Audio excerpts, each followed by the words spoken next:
세번역 사도신경으로 신앙 고백하겠습니다. 저는 전능하신 아버지 하나님 천지의 창조주를 믿습니다. 저는 그분의 유일하신 아들 우리 주 예수 그리스도를 믿습니다. 그분은 성령으로 잉태되어 동정녀 마리아에게서 나시고 본디오 빌라도에게 고난을 받아 십자가에 못 박혀 죽으시고 장사된 지 사흘 만에 죽은 자 가운데서 다시 살아나셨으며 하늘에 오르시어 전능하신 아버지 하나님 우편에 앉아 계시다가 거기로부터 살아있는 자와 죽은 자를 심판하러 오십니다. 저는 성령을 믿으며 거룩한 공교회와 성도의 교제와 죄를 용서받는 것과 몸의 부활과 영생을 믿습니다. 아멘. 거룩하신 하나님 아버지 감사합니다. 간밤에도 편히 쉬게 해주시고 새벽에 기도하는 자리에 불러주시니 감사합니다. 이 시간 저희들 마음 중심으로 주님을 경외하게 하여 주시옵소서. 예수님 이름으로 기도드리옵나이다. 아멘. 찬송가 447장입니다.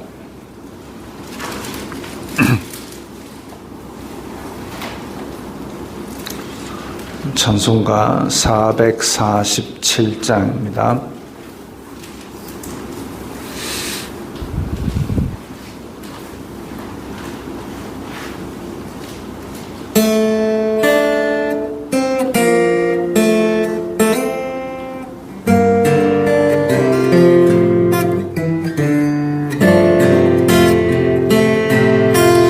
이 세상 끝날까지 주 섬겨 살리니 내 친구 되신 주여 늘 함께 하소서. 주 나와 함께하며 전쟁도 겁없고 주 나를 인도하면 늘 안심하리라. 나 주를 따를 때에 주 약속하신 것 그 영광 중에 모두 이루어 주소서. 나 주의 뒤를 따라 섬기며 살리니 그 크신 은혜 속에 날 인도하소서.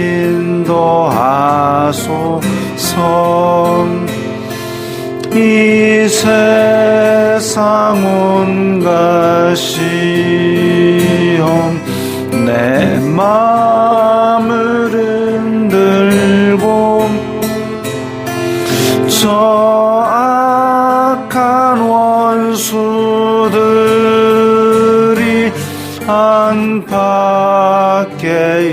있으나 주 나를 돌보시사 내 방패 되시고 내 옆에 계신 것을 늘 알게 하소서. 저 영광 빛난 곳을 주 허락해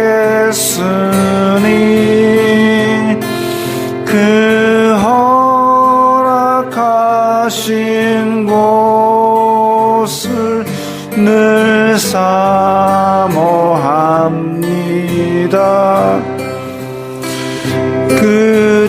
끝까지 쉬지 않고 주 따라가리니 주 넓은 사랑으로 늘 인도하소서. 아멘.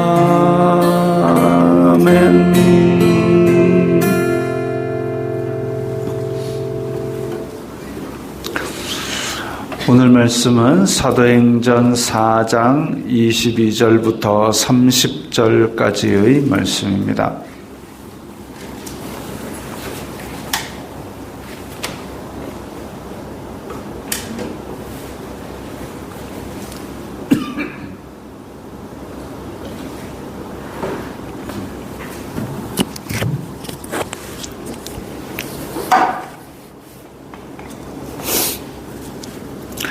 사도행전 4장 22절부터 30절까지의 말씀 함께 읽겠습니다. 이 표적으로 병 나은 사람은 40여 세나 되었더라.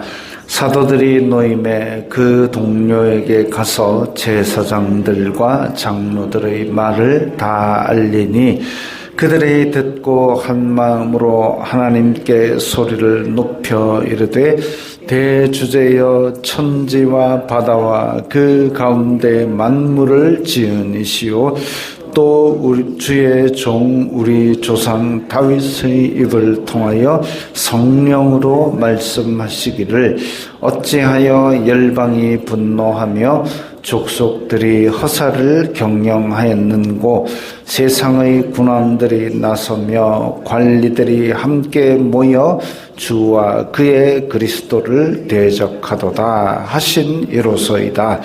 과연 헤롯과 본디오 빌라도는 이방인과 이스라엘 백성과 합세하여 하나님께서 기름 부으신 거룩한 종 예수님을 거슬러 하나님의 권능과 뜻대로 이루려고 예정하신 그것을 행하려고 이 성에 모였나이다.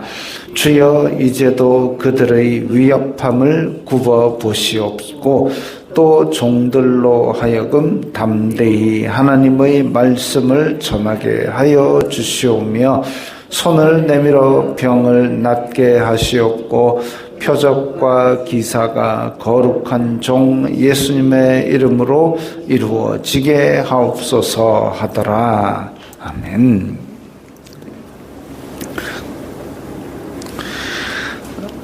베드로와 요한이 성전 미문 앞에서 병자를 낫게 하고 그것 때문에 공회에 끌려가서 재판을 받고 그리고 거기에서 이 베드로와 요한의 정죄를 하지 못하여 너희들 그것은 나쁜 일이다라고 하려고 재판을 걸었는데 나쁜 일이라고 할 거리를 못 찾았습니다. 그것은 율법에 금지되어 있고 그것은 그 사람에게 해를 끼친 일이고 그렇게 해야 뭐 재판이 되든지 할 텐데 사람을 낫게 하고 뭐 성전의 물건을 도둑질한 것도 아니고 이게 무슨 재판할 거리가 없으니까 단지 제사장들과 사두개인들이 부활이 없다고 주장을 하고 싶은데 그리고 예수님의 이름을 전하는 것을 막고 싶은데 자기네들의 원에 자기네들의 욕심에 차지 않는 일들을 하니까 그것만 기분 나빠가지고 공회를 소집한 셈이 되어버렸습니다. 그래서 그 이름으로 전하지 말라고 협박만 하고 그리고 내보낼 수밖에 없었습니다. 사실 이제 대제사장과 사두개인들이 아무리 기분이 나빠도 아무리 기분이 나빠도 그렇게 충돌하는 데 있어서 듣고 객관적으로 판단을 해봐야 될 거 아닙니까? 재판이라는 것은 제3자의 입장에서 정말 원칙과 규칙과 윤리와 율법과 도덕과 이런 것을 가지고 이 행동을 찬성과 반대 사이에서 판단을 해야 되는데, 그런데 그 둘이가 제사장들과 베드로와 요한이 충돌했을 때에 만약에 베드로와 요한 쪽이 옳다면 그걸 받아들여야 되는 게 맞죠. 그걸 받아들이는 게 맞는데 베드로와 요한이 옳다면 사두개인들과 이 공회는 예수님을 죽인 데 대한 허물이 생겨버립니다.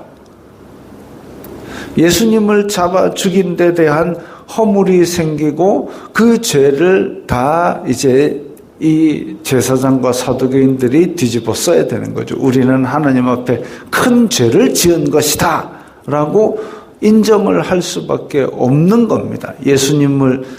베드로와 요한을 인정하는 순간 그걸 자기네들이 예수님을 죽인 죄를 인정할 수밖에 없게 되고, 그렇다고 해서 베드로와 요한을 그대로 허용하지 않고 너희들은 잘못이다라고 하려니까 잘못이라는 근거는 하나도 없고 참 골치 아프게 됐습니다. 그래서 그 이름으로 자꾸 떠들지 말라라고 그냥 협박만 해가지고 내보냈는데 자, 낮게 했다는 그 사람이 만약에 나이가 너무 어리거나 이렇다면은 이제 그 사람이 순간적인 기분 때문에 혹은 받은 돈 때문에 그렇게 미혹되었을 수도 있지만, 이 표적으로 병 나은 사람은 40여 세나 되었다고 합니다. 이게 이제 그렇게 미혹될 만한 나이가 아니다 이거죠. 잠시 착각할 나이가 아닌 그런 사람이 지금 증인으로 서 있다라는 얘기는 베드로와 요한의 주장, 그리고 이 표적으로 병이 나은 것이 가짜가 아님을 이야기합니다. 그래서 베드로와 요한이 풀려나자마자 다시 그 동료에게, 그 마가 다락방에서 함께 기도하던 120명의 제자들에게 가서 이때까지 있었던 일을 다 이야기했더니 그들이 듣고 한 마음으로 하나님께 소리를 높여 이르되, 그래서 그들이 다 하나님께서 하신 일을 찬양하였다 이거죠. 그리고 25절 26절은 우리 시편 2편에 나오는 구절을 그대로 인용하고 있습니다. 어찌하여 열방이 분노하며 족속들이 허사를 경영하였는고, 세상의 군왕들이 나서며 관리들이 함께 모여 주님과 그리스도를 대적하도다. 그래서 지금 세상의 군왕들, 관리들이 하나님께서 세우신 그리스도를 대적하는 것을 지금 이미 시편에서 이야기했는데, 그렇게 그리스도를 대적하는 일이 다 헛일이다 이거죠. 어찌하여 열방이 분노하며 족속들이 허사를 경영하였는고. 옛날 개역 성경에서는 어찌하여 열방이 분노하며 민족들이, 표현은 거의 똑같이 했죠. 허사를 경영하였는고. 그리고 이렇게 시편 2편에서 열방이 분노하고 허사를 경영하고 하나님께서 세우신 그리스도를 대적하고 라는 이야기가 나오고 나서 그 시편 2편의 그 밑에 구절들은 하나님께서 웃으시며 그가 이 지금 세상의 군왕들, 관리들 이들을 비웃으시리로다 하고 나옵니다. 그리고 그리스도에게 열방을 다 주셨기 때문에 철장으로 그들을 깨뜨리시는 그런 이야기들이 나옵니다. 헤롯과 본디오 빌라도가 그렇게 예수님을 죽이고 대적하고 그렇게 했지만 예수님께서는 살아나시고 오히려 그 제자들에게 성령을 부어서 지금 이런 놀라운 일들을 행하게 하셨고, 그래서 아무런 그들이 분노하고 세상의 관원들, 왕들이 나서서 대적할지라도 하나님께서는 아까 말한 대로 천지와 바다와 그 가운데 만물을 지으신 이고 주제라는 것은 그들을 다 다스리시는 왕이라는 얘기입니다. 창조하신 주님을 대적하는 이 세상의 관원들, 그야말로 우습지도 않은 얘기들이죠.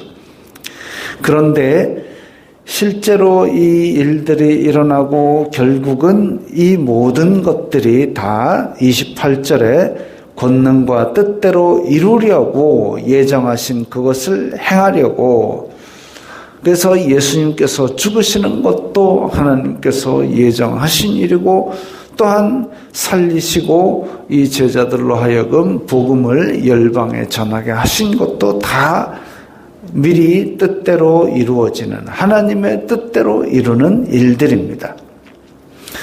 그렇게 큰 하나님의 권능을 알고 있는 이 제자들은 이제 공회와 그리고 제사장들에 대해서 아유 저 나쁜 놈들 죽이 뿌야 돼 이렇게 한 게 아닙니다.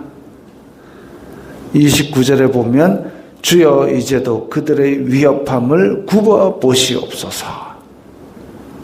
하나님께 그냥 아뢰인 거죠. 일러준 겁니다. 애들이 싸우다가 우리 엄마한테 일러줄 기다. 너가 엄마 싸움 잘해.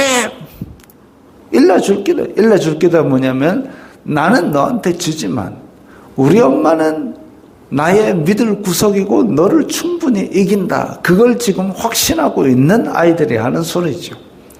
마찬가지로 이 제자들도 하나님께 그냥 일러주는 겁니다. 하나님 제가 저랬어요 까지만 하는 겁니다. 거기서 자꾸 넘어가면 안 되죠. 그래서 죽여보세요.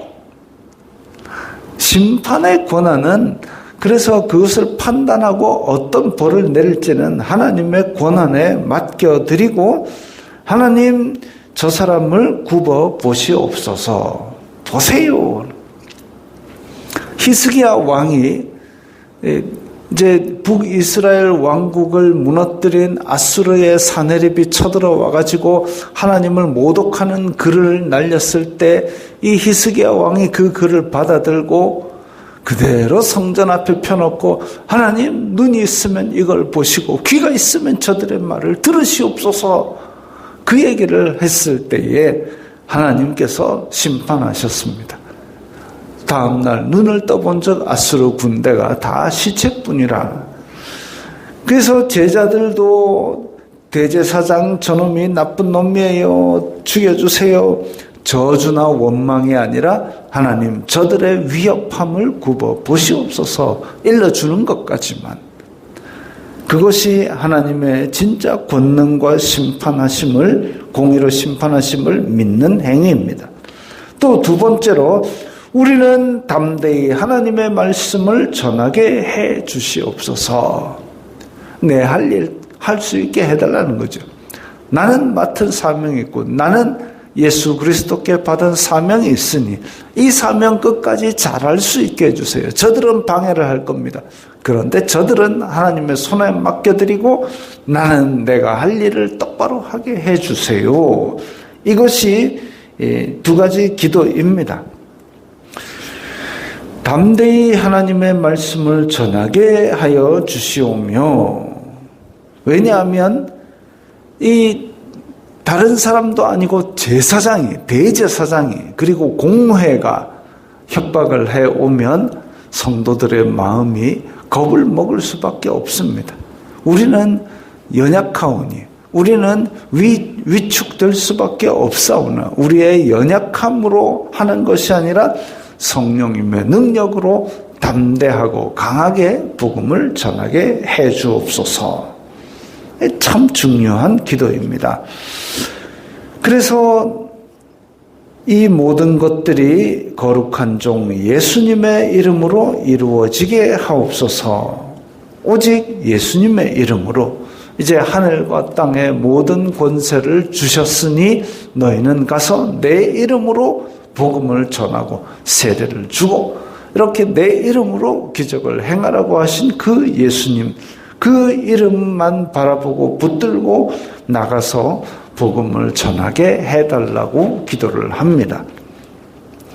사실 이게 유대인 사회도 이슬람 사회처럼 사회 전체의 시스템이 종교와 일치가 되어 있습니다. 다시 말하면 유대교에서 공회와 대제사장에게 반대한다는 얘기는 이 사회에서 그야말로 따돌림 받고 이 사회 시스템 가운데서 도저히 혜택이랄까 이런 것들을 도저히 받을 수 없는 상태로 내몰리는 그런 일과 다름없습니다. 그럼에도 불구하고 그것을 끊어내고라도 예수 그리스도의 이름을 전하고 성령님의 도우심을 믿고 기대하며 내가 전해야 될 것을 그야말로 쫄지 않고 담대하게 전하는 것, 그것을 지금 이제 베드로와 요한은 기대하고 기도하고 바라고 있지요. 우리들도 마찬가지입니다. 우리들이 가장 두려워하는 것이 무엇이든지 마귀는 그것을 통하여 우리를 위협하고 우리를 위축되게 만들고 우리를 하나님의 복음을, 예수 그리스도의 복음을 나타내지 못하게 하려고 할 겁니다. 세상 끝날까지 그것은 정해진 일이고, 그럼에도 불구하고 우리는 하나님 그들을 굽어 보시옵소서. 그리고 우리들로 하여금 담대히 예수 그리스도의 복음을 전하게 하옵소서. 그 기도하고 그냥 전진해 나가야 될 겁니다. 개는 짖어도 기차는 간다. 그 마음으로 기도하면서 그 힘으로 전진해 나가는 우리들이 되어야 되겠습니다. 기도하겠습니다. 거룩하신 아버지 하나님 감사합니다. 저희들에게 예수 그리스도의 이름을 주시니 감사합니다. 세상은 우리에게 고통과 고난과 위협을 주지만 주님께서 그들을 굽어보시고 저희들에게는 오직 예수 그리스도의 이름으로 한 발 한 발 전진해 나갈 수 있도록 도와주시옵소서. 예수님 이름으로 기도드리옵나이다. 아멘.